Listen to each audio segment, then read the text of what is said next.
नमस्कार, आप देख रहे हैं मेरे साथ कोटद्वार न्यूज और मैं हूं सुजल वर्मा। लोकसभा 2024 के चुनाव का पहला जो मतदान होगा वो 19 तारीख को पहले चरण के मतदान होने वाले हैं उत्तराखंड की 5 सीटों के लिए। और आज बात करेंगे हम कोटद्वार के मुद्दों से लेकर पूरे गढ़वाल सीट के मुद्दों के बारे में। और हमारे साथ सीधा आज जुड़ चुके हैं राजनीतिक विशेषज्ञ मुजीब नथानी जी। बहुत बहुत स्वागत है सर आपका कोटद्वार न्यूज पर। नमस्कार आपको और आपके दर्शकों को मेरा नमस्कार। सर, मतदान परसों 19 तारीख को है और गढ़वाल सीट से बीजेपी से अनिल बलूनी, कांग्रेस से गणेश गोदिया, यूकेडी से आशुतोष नेगी और तमाम प्रतिनिधि इस गढ़वाल सीट से चुनाव लड़ रहे हैं। तो सर, सबसे पहले मैं आपकी प्रतिक्रिया लेना चाहूंगा कि आप किस पोजीशंस में इन लोगों को देख रहे हैं जो बीजेपी से हैं, चाहे कांग्रेस से हैं, चाहे यूकेडी से हैं? ठीक है, हर एक का जो भारतीय जनता पार्टी और कांग्रेस के प्रत्याशी हैं उनका तो राष्ट्रीय दलों का ही बैकग्राउंड है जी। और जो उत्तराखंड क्रांति दल के प्रत्याशी हैं उनका भी अपना एक बैकग्राउंड है कि वो हाल ही में उत्तराखंड क्रांति दल से जुड़े हैं। मगर जिस तरीके से अंकिता भंडारी हत्याकांड में उन्होंने लगातार पैरवी की है उसको उन्होंने बेस बनाया है। तो इसलिए इस समय जो मुख्य बात यह है कि अंकिता भंडारी हत्याकांड एक मुद्दा है जरूर, परंतु उस मुद्दे पर जनता उनका कितना साथ देती है ये समझने वाली बात है।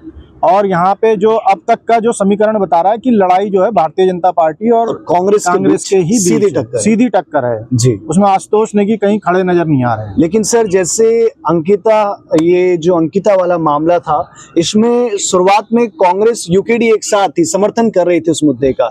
लेकिन कहीं ना कहीं जब कांग्रेस अलग लड़ने लगी और यूकेडी से आशुतोष नेगी निकल कर आए, तो क्या आपको सर लगता है जो अंकिता के ऊपर जो वोट डलने थे, है ना सर, जिस तरीके से माहौल बन रहा था, क्या वो वोट अब यूकेडी के जो कांग्रेस के थे वो कट के यूकेडी को जाएंगे? देखिए, बेसिकली जो अंकिता भंडारी वाला प्रकरण है उसको जिस तरीके से बीजेपी संभाल नहीं पाई है, तो जो लोग भी उस प्रकरण को बहुत मुख्य मुद्दा मानते हुए वोटिंग करेंगे वो ये भी चाहेंगे कि हमारे वोट का असर हो। तो उनके वोट का असर आशुतोष नेगी को नहीं जा रहा, उनके वोट का असर गणेश गोदियाल की तरफ जाएगा। अच्छा। तो जो मुद्दा है अंकिता भंडारी का, तो आदमी अगर वोट उसको बहुत मुख्य मानते हुए दे रहा है तो वो गणेश गोदियाल की तरफ जाएगा। बहुत ज्यादा वो आशुतोष की तरफ जाता हुआ हमें नजर नहीं आ रहा है। और सर, जैसे बात करी कि सीधी टक्कर हमें भाजपा और कांग्रेस से ही देखने को मिल रही है अपनी सीट से, गढ़वाल से। तो सर, जो मुद्दे हैं, मुद्दे ऐसे भी नहीं है कि इसी बार के मुद्दे हैं, ये मुद्दे पहले भी थे। तो सर, आप किस तरीके से देखते हैं किन मुद्दों में असल में आने वाले सांसद को काम करना चाहिए? देखिए, जहां मुद्दों की बात है तो जो मुद्दे होने चाहिए थे उन पर तो कोई आया ही नहीं है।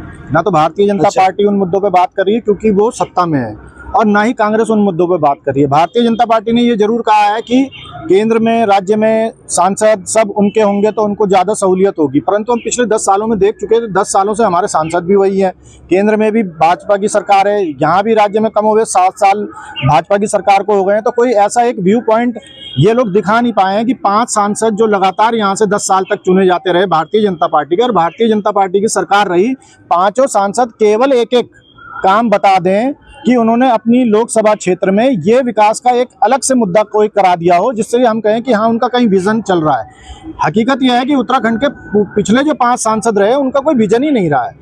और ये बात भी जो हमने जो वोट दिया है भारतीय जनता पार्टी को, ये मानते हुए दिया कि जब एक सरकार रहेगी तो एक फ्लो ऑफ जो मनी रहता है उसको आसानी होगी, हमारे विकास कार्यों को आगे बढ़ाने में आसानी होगी। मगर अब ये लग रहा है कि जब हम इन कंपैरिजन करें तो ये लग रहा है कि नहीं, नेता अगर जब तक आपके पास, अगर आपके क्षेत्र का नेता दमदार नहीं है तो काम नहीं हो सकता, चाहे वो आप भारतीय जनता पार्टी की सरकारें हो चाहे वो कांग्रेस की सरकारें हो। उसका उदाहरण है कि यहाँ पर भाजपा की सरकार थी भुवन चंद खंडूड़ी जी की, उसमें दिवाकर भट्ट जी खाद्यान्न मंत्री थे। उस समय भुवन चंद खंडूड़ी जी ने 2 रुपए किलो चावल देने का या राशन देने का बात कही थी दिवाकर भट्ट जी को, मगर केंद्र की सरकार उस समय कांग्रेस की थी और वहां पे एनसीपी के पवार जो हैं वो खाद्यान्न मंत्री थे, तो जब तक केंद्र उसे ओके नहीं करती तब तक वो योजना यहाँ लागू नहीं की जा सकती थी, क्योंकि केंद्र का भी अंश चाहिए था। और दिवाकर भट्ट जी यहाँ पे भाजपा सरकार समर्थित सरकार के मंत्री होते हुए, यूकेडी के मंत्री होते हुए केंद्र में गए, उन्होंने पवार जी से बात की, और जो भी राजनीतिक वहां पे बात हुई, और बात वहां राजनीतिक ही हुई, और उसके आधार पे जो है भारतीय जनता पार्टी की राज्य की सरकार ने यहाँ पे 2 रुपए किलो राशन देना दिया, और जिसका लाभ मिला भी भारतीय जनता पार्टी को। तो इसलिए ये माना जाना चाहिए कि नेता का दमदार होना जरूरी है। जैसे कि हमारी यहाँ तिंचरी माई का नाम सब नहीं सुना हुआ है, तो उस जमाने में जब हमारी रिगड्डी की पानी का स्रोत टूट गया था, और डीएम और एक्शन ने भी ये कह दिया था कि केवल प्रधानमंत्री ही इस स्रोत को बना सकता है, तो तिंचरी माई जवाहरलाल नेहरू से मिलने गई और वहां से करवा के ले आई। तो ये तो नेताओं का दम होना चाहिए।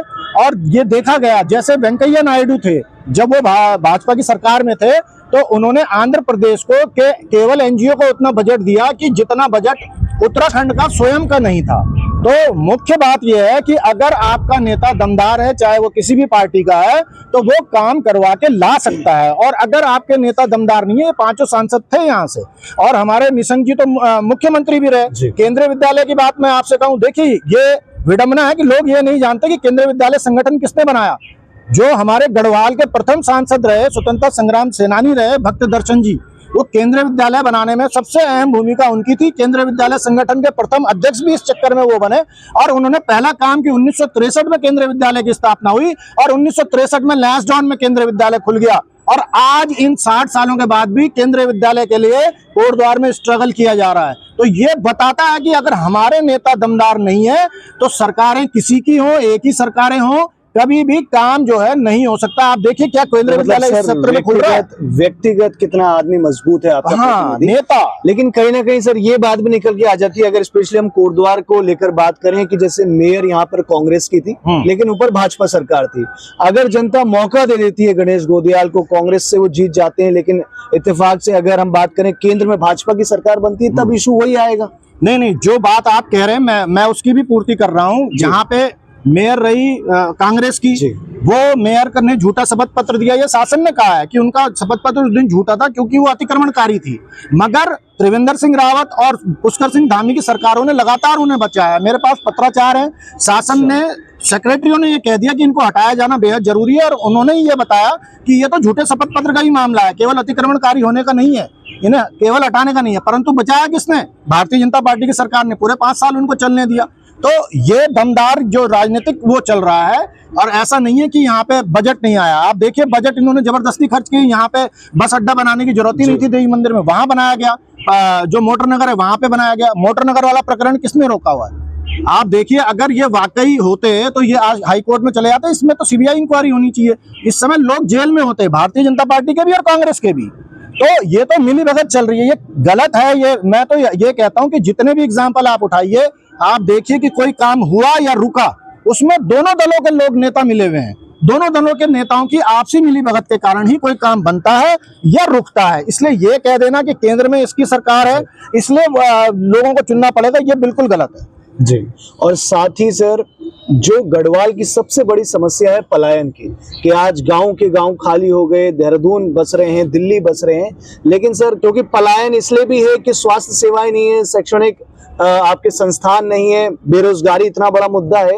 तो सर, इन पर किस तरीके से आने वाली सरकार को काम करना चाहिए, क्योंकि अब तक तो हालात और गंभीर होते जा रहे हैं। देखिए, सरकारें तब काम करती हैं जब हम जनता चुनते हैं। हम जनता पे मुद्दे, मैं कह रहा हूँ, हमने क्या इस लोकसभा चुनाव में स्वास्थ्य की बात की?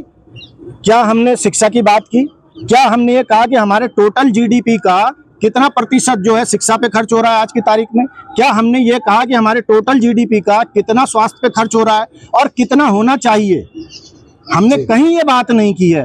तो जब टोटल जीडीपी का जो खर्च होना चाहिए उसका आधा भी सरकारें, मोदी जी की सरकार खर्च नहीं कर पा रही है, वो बजट में लेके ही नहीं आ रही है, तो स्वास्थ्य की सुविधाएं कहां से बढ़ेंगी? उसका आधा भी शिक्षा पे खर्च नहीं हो पा रहा है जितना होना चाहिए।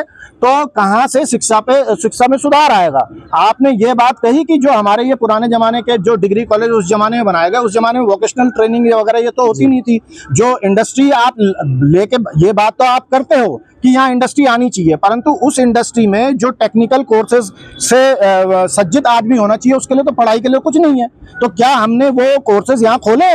नहीं खोले। तो वो इंडस्ट्री आएगी तो वो क्या करेगी? वो बाहर से लोगों को लेके आएगी, यहाँ के लड़के को तो उसमें रोजगार मिलेगा नहीं। तो इस विषय में क्या गोदियाल जी ने बात की? बात ही नहीं की, उनको समझ ही नहीं है। इस विषय में क्या कर रहे हैं कि वो निजी विश्वविद्यालय खोल दे रहे हैं। निजी विश्वविद्यालय की स्थिति यह है कि कई निजी विश्वविद्यालयों से बड़ा कैंपस जो है हमारे ये जो हमारा बर्थवाल जी का डिग्री कॉलेज है वो ज्यादा बड़ा है, जो हमारा डिग्री कॉलेज है, और निजी विश्वविद्यालय जो है वो छोटे कैंपस में है। ऐसा लगता है कि जैसे कॉलेज का कोई छोटा सा कैंपस हो। तो ये सोचने की बात है कि इस विषय में जब कांग्रेस बात करने को तैयार नहीं है तो कहां से लोगों के संज्ञान में बात आ पाएगी कि हम शिक्षा में पिछड़ रहे हैं। 1600 स्कूल बंद हुए, 3500 स्कूल बंद होने की कगार पे। क्या कांग्रेस ने कभी ये सवाल उठाया? नहीं उठाया। क्यों नहीं उठाया? क्योंकि मिली भगत है। तो ये कह देना कि कांग्रेस की सरकार होगी, देखिए जब हम वो मुद्दे ही नहीं उठाएंगे, जनता को पता ही नहीं होगा कि सरकारें कर क्या रही हैं। इसी के लिए तो विपक्ष होता है। तो विपक्ष को हम किस लिए चुनते हैं कि वो जो सरकार है अगर कोई गलत काम करेगी तो उसे उठाए। उन मुद्दों को कहाँ उठाया? यही तो मुद्दे हैं। शिक्षा का मुद्दा है हमारा, स्वास्थ्य का मुद्दा है। अगर शिक्षा और स्वास्थ्य गढ़वाल में सुधर जाए तो पलायन आधा रुक जाएगा। तो ये मुद्दे कभी उठे नहीं। अग्निवीर का मुद्दा आज चुनाव के समय कांग्रेस उठा रही है। आप बताइए कितने लोग सड़क पे आए उस समय? और मूल निवास की बात ये हुई, जिस दिन मूल निवास खत्म हुआ उस दिन क्यों नहीं कांग्रेस ने कहा? और हमारा समूह गांव में भाषा की अनिवार्यता की बात थी जो 2009 में खत्म हुई। कांग्रेस एक वो बता दे कि भाषा की अनिवार्यता के संबंध में कांग्रेस ने कभी विरोध किया हो? तो मुख्यतः ये हो गया है कि राजनीति जहां होनी चाहिए वहां ना होके वो धंधों के रूप में आ गई है। आप देखिए कांग्रेस के लोग पकड़े जा रहे हैं तो वो क्या है? वो सारे के सारे धंधेबाजी में तो पकड़े गए हैं जो आज जेल जा रहे हैं लोग। तो जो मूल मुद्दा है उस पे जब नहीं, उससे जब चीजें भटक जाती हैं तो राजनीति भटक जाती है। ऐसे में मोदी जी प्रधानमंत्री रहे, कोई और प्रधानमंत्री रहे, वो कैसे विकास होगा देश का, ये सोचने वाली इसी को लेके सर मैं आगे चलता हूँ। मेरा अंतिम सवाल भी है आपसे, इससे एक सवाल और जुड़ता हुआ पूछूंगा कि सर 5 लोकसभा सीटें हैं उत्तराखंड में, तो सर किस तरीके से देख रहे हैं, किसके खाते में कितनी सीट जाएंगी? क्या इस बार फिर क्लीन स्वीप होगा? मैं एक चीज और बोलना चाहता हूँ लोगों से कि ये हमें समझना पड़ेगा कि हम किसको वोट दें। बात पार्टियों की या व्यक्तियों की नहीं है। देखिए कोटद्वार में क्या नगर निगम कोटद्वार वालों ने मांगा था? क्या उसके लिए कभी कोई मांग उठी? क्या कोई धरना प्रदर्शन हुआ? नहीं हुआ। कोटद्वार पे थोपा गया। क्या डीडीए जो है जिला विकास प्राधिकरण कोटद्वार वालों ने मांगा था? क्या उसके लिए कभी कोई ज्ञापन गया? नहीं गया। वो कोटद्वार पे थोपा गया। कोटद्वार ने जिला मांगा, क्या जिला मिल पाया? जिला नहीं मिला। कोटद्वार ने केंद्रीय विद्यालय मांगा, क्या केंद्रीय विद्यालय मिल पाया? नहीं मिला। कोटद्वार ने मांगा कि यहाँ कोई विकास संस्थान खुले, ग्रामीण विकास संस्थान का आदेश भी हुआ, वो भी आज तक कोटद्वार आया नहीं। तो बेसिकली क्या हो रहा है कि जो हमारी डिमांड है, जैसे मेडिकल कॉलेज की हमारी डिमांड थी, हमारी सुपर स्पेशलिटी हॉस्पिटल पूरे गढ़वाल में कहीं नहीं है, हमारी डिमांड वो थी, मगर आज तक उस विषय में काम ही नहीं हुआ। मेडिकल कॉलेज क्या हुआ? ये कोई कहते हैं 10 करोड़ दे दिया, कोई कहते हैं फला कर दिया, कोई सरकार कांग्रेस कहती है ये कर दिया, वो कहते हैं ये कर दिया, पर वो कहीं धरातल पर नजर नहीं आया। तो दिक्कत ये हो रही है कि हम ऐसे जनप्रतिनिधियों को चुन रहे हैं जो कि यहाँ के विकास की बात ही नहीं करते। आप ये मोटर नगर खुला है, बीजेपी और कांग्रेस के लोग बता दीजिए उन्होंने इन 5 सालों में कांग्रेस ने क्या कर लिया और बीजेपी ने क्या कर लिया। तो हम चुन क्या रहे हैं? ये भ्रमित करने वाली बातें हैं, जो विज्ञापनों से हमें भ्रमित किया जा रहा है। जो ये सारी चीजें जिनके लिए इनको चुना जाता है उनको छोड़ के बाकी सारे काम करते हैं। आज की तारीख में हमारा नेता को हम जिस लिए चुनते हैं उसको छोड़ के बाकी जो औरों के काम है वो सारे काम हमारे नेता अपने सिर पे लेके बैठे। धर्म का काम है, नेता का क्या मतलब भाई धर्म से? वो अगर पूजा अपनी करे जाए, बाकी शंकराचार्य हैं, हमारे धर्माचार्य हैं, वो हमें धर्म की शिक्षा देंगे, हम वहां जाएंगे, मगर उसमें हमें घुसना है। कोई दूसरा सामाजिक काम हो रहा होगा हंस फाउंडेशन का, तो वहां हमें चले जाना है। तो दूसरों का जो काम है उसके लबादे ओढ़ के हमारे नेता अपने काम नहीं कर रहे हैं। और हमारी जनता को ये सोचना पड़ेगा कि नेताओं को हम किस वजह से चुन रहे हैं। और देखिए अगर मोदी जी को भी चुनना है तो फिर मोदी जी को ही क्यों नहीं यहाँ से खड़ा किया जाए, हर सीट से मोदी जी के नाम से चुना जाए, मोदी जी अपना करें। तो हमारी जो व्यवस्था है, हमें संवैधानिक व्यवस्था को भी समझना चाहिए कि हमारा देश विभिन्नताओं वाला देश है। केरल में आज आंधी आ जाए, तूफान आ जाए, गढ़वाल में कोई फर्क नहीं पड़ता उस बात का। और ये महाद्वीप है, भारत देश कम है, महाद्वीप ज्यादा है, इतना विविधताओं वाला देश है। केरल के निवासियों से हमारी शादी नहीं होती, कर्नाटक से नहीं होती, पंजाबियों से नहीं होती। हमारा एक अलग समाज है, ये एक देश है। ये इस तरीके के अलग अलग देश हैं, हमारी अलग विभिन्नता है। हम लोग कुछ और चीज मांगते हैं, दूसरे लोग कुछ और चीज मांगते हैं। तो उसमें इस देश में देश का विकास भी हो और क्षेत्र का विकास भी हो, इसलिए लोकसभा में सांसद चुने जाते हैं जो कि नेता हों, जो देश की भी सोचे और अपने क्षेत्र के विकास के लिए भी संघर्षरत रहें। तो ये जो कैटेगरी के जो लोग थे पुराने जमाने में, चाहे वो गोविंद बल्लभ पंत रहे, चाहे वो बहुगुणा जी रहे, चाहे वो प्रताप सिंह नेगी जी रहे, चाहे वो और लोग भी रहे, वीरचंद सिंह गढ़वाली जी रहे, चाहे वो चुने ना गए हों, और चाहे हमारे बैरिस्टर मुकुंदी लाल यहाँ से विधायक के लिए चुने गए थे, जो अपने क्षेत्र के साथ साथ देश के विकास की सोच रखे। जब हम उसे भेजना शुरू करेंगे तो देश का भी विकास होगा और क्षेत्र का भी विकास होगा। और हम खाली अनुयायियों को भेजेंगे तो ना तो देश के विकास की सोच वहां पे काम कर पाएगी और ना ही क्षेत्र का विकास हो पाएगा। आप देख सकते हो 5 सांसदों से 10 साल में एक एक काम पूछ लो, कुछ नहीं है। तो सर ये तो आपने बताया, क्या सोच के आप अपना सांसद चुने और किस प्रकार से आपको क्या क्या चीजें याद में रखनी है। लेकिन सर वही सवाल पर मैं आऊंगा, क्या क्लीन स्वीप आपको 500 सीटों में दिख रहा है, बदलाव इस बार दिख रहे हैं? आपका पीओवी क्या है, पॉइंट ऑफ व्यू? देखिए, वोटर हर तरीके का अलग अलग होता है। कुछ वोटर तो ऐसे होते हैं 1 लाख 2 लाख, जिनको कोई मतलब नहीं है, वो कांग्रेस को ही करेंगे। चाहे आंधी आए चाहे तूफान आए, वो कांग्रेस में जाएंगे। चाहे आंधी आए चाहे तूफान जाए, वो भाजपा में करेंगे। अब जो बेसिकली जो भाजपा को जीत या कांग्रेस को हार या कांग्रेस को जीत दिलाता है, वो वोटर क्या सोच रहा है, इस बार वो बटा हुआ है। जैसे कि अग्निवीर वाला जो मामला है, तो अग्निवीर वाला मामले ने भी बहुत मुद्दे को खींचा हुआ है, क्योंकि युवा जो है, गढ़वाल तो इसी पे डिपेंडेंट था, सैनिकों पे। और कम से कम मैं समझता हूँ कि 3000 हमारे युवा जो हैं साल भर में भर्ती हो जाते थे अलग अलग उसमें। अब वो अग्निवीर में आ गए। उसमें क्या हो गया है कि उसमें जो उन्होंने एग्जाम भी कर दिया है, उस वजह से हमारे लोगों को टफ इसलिए हो जाएगा कि उसकी कोचिंग तो नीचे मिल जाती है, पहाड़ में कोचिंग नहीं मिलती। तो पहले फिजिकल होता था, अब ये पहले एग्जाम ले रहे हैं रिटर्न। तो उससे क्या फर्क पड़ रहा है, जो फिजिकल में निकल गया तो फिर वो एग्जाम भी दे सकता है। तो बहुत हमारे पहाड़ियों के लिए रोजगार के अवसर बंद हो रहे हैं। ये सोचने वाली बात है। इससे गुजरात में कोई फर्क नहीं पड़ता, क्योंकि वहाँ है ही नहीं प्रायोरिटी। सेना में जाना उनकी प्रायोरिटी नहीं रहा, वो भले ही कोई चला जाए, वो सेकेंडरी इशू है, वहाँ प्रायोरिटी नहीं है। परंतु गढ़वाल में ये बहुत बड़ी प्रायोरिटी है, कुमाऊं में भी प्रायोरिटी है।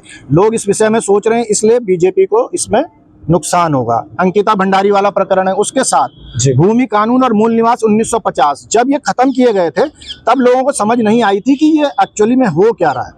मगर अब धीरे धीरे ये बात समझ में आने लगी है कि मूल निवास 1950 खत्म होने से हमें किस तरीके का नुकसान हो रहा है, क्योंकि नुकसान नजर आ रहा है सामने। भूमि कानून को इन्होंने खत्म किया जो उत्तर प्रदेश के जमाने का था, उससे क्या नुकसान हो रहा है वो अब लोगों को समझ में आ रहा है। तो जो लोग समझदार लोग हैं वो इस बात को समझने लगे हैं कि कहीं ना कहीं तो हमें ये रोकना पड़ेगा कि भाई नहीं, बीजेपी अगर आप इस तरीके से टुनकबाजी में चलते रहे कि एक सीएम हार जाता है उसके बावजूद आप उसे सीएम बनाते हो, इसका मतलब है कि आपने जनता से इतर अपने आप को समझ लिया है, ऊपर समझ लिया है। तो इस तरीके का ना चले, ऐसे लोग भी हैं। अगर ये लोग ज्यादा हो गए तो भाजपा को निश्चित तौर पे नुकसान होने जा रहा है, क्योंकि ये मुद्दे आपने देखा होगा, हम पे 10 लोग नहीं जुटते हैं कोटद्वार में किसी आंदोलन में, और मूल निवास में इतने लोग आए कि हमारी एक्सपेक्टेशन से ज्यादा लोग थे। ये आपने भी देखा होगा उस समय, और किसी को नहीं पता था। तो ये लोग हमने मतलब पैसे देके तो बुलाए नहीं थे। तो लोगों में कहीं ना कहीं जो आदमी सड़क पे आ गया वो वोट नहीं देगा क्या? और इस विषय में ना तो भाजपा ने कुछ कहा है कि हम मूल निवास लागू करेंगे। भाई उत्तर प्रदेश के जमाने में कोई दिक्कत नहीं हुई, आज क्यों हो रही है जी? और समूह की भर्ती में जो है पहाड़ी भाषाओं को हटाया गया, 2009 में हटाया था, तो उसमें क्यों दिक्कत हुई? तो ये बहुत सारी बातें हैं जिस आधार पे हम ये कह सकते हैं कि इस समय बीजेपी के खिलाफ जो जनमानस सोचता है वो इस समय बीजेपी के खिलाफ है। अब वो वोटिंग करेगा तो बीजेपी को एक तो मार्जिन, अगर जहां कहीं जीत रही है उसमें मार्जिन कम होना अवश्यम भावी है, और जहां अच्छी फाइट दे रहे हैं वहां वो हार भी सकती है। तो गढ़वाल सीट से लोकसभा चुनावों को लेकर हमने तमाम बातचीत करी सर से। बहुत बहुत धन्यवाद।